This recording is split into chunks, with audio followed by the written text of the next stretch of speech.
ఈరోజు కాకరకాయతో స్పెషల్గా చేసుకుందాం. అంటే కాకరకాయ అంటే చేదుగా ఉంటుంది, కానీ చేదు లేకుండా మీకు చూపిస్తాను. స్టార్ట్ చేద్దామా? ఇప్పుడు బాండి పెట్టుకొని ఆయిల్ వేయకుండా మనం కాకరకాయల్ని ఫ్రై చేసుకుందాం. ఇలాగా ఆయిల్ లేకుండా ఫ్రై చేసుకోవాలి. ఇప్పుడు ఇలాగా ఫ్రై అయిన తర్వాత ఆనియన్స్ కట్ చేసుకున్నవి వేసేద్దాం.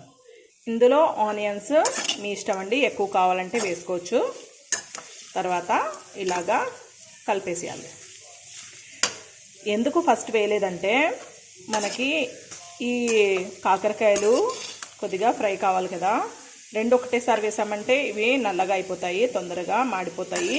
కాబట్టి ఫస్ట్ కాకరకాయల్ని మనం ఫ్రై చేసుకోవాలి, తర్వాత ఆనియన్స్ని వేసుకోవాలి. కాకరకాయలకి ఆనియన్స్ని యాడ్ చేయడం వల్ల చాలా టేస్టీగా ఉంటాయి. ఇంకా మనము ఆయిల్ వేయలేదండి, ఒక 1 మినిట్ ఇలాగా ఫ్రై చేసుకోవాలి. ఇప్పుడు ఇలా ఎల్లిపాయ ముద్దని వేసి కలపాలి.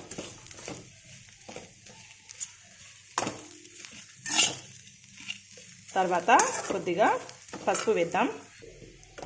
పసుపు వేసిన తర్వాత కలపాలి. అలాగే కొద్దిగా సాల్ట్ వేద్దాం. రుచికి సరిపడా వేసుకోవాలి సాల్ట్. ఇలాగా ఫ్రై చేసుకోవాలి. తర్వాత ఇప్పుడు మనము ఆయిల్ వేద్దాం. ఆయిల్ వేసి కలపాలి.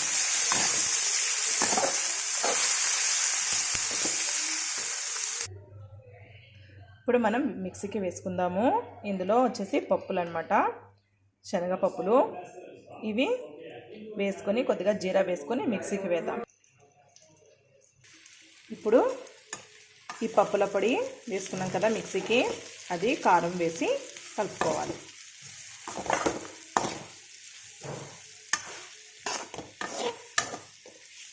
ఈ పప్పుల పొడి వేయడం వల్ల మనకి చేదు అనేది అస్సలు ఉండదండి, చాలా టేస్టీగా ఉంటుంది. కొద్దిగా కొబ్బరి పొడి, ఇంకా కొద్దిగా పప్పుల పొడి వేస్తున్నా. 1 నిమిషం మూత పెట్టేద్దాం. ఇప్పుడు ఎంతో టేస్టీగా ఉండే కాకరకాయ ఫ్రై సూపర్గా ఉంటుంది, అస్సలు చేదు ఉండదు. మీరు ఇలాగే ట్రై చేసి చూడండి, చాలా బాగుంటుంది. టేస్ట్ పరంగా చెప్పకూడదండి, మీరే ట్రై చేసి చూడండి. ప్లీజ్ సబ్స్క్రైబ్ చేయండి.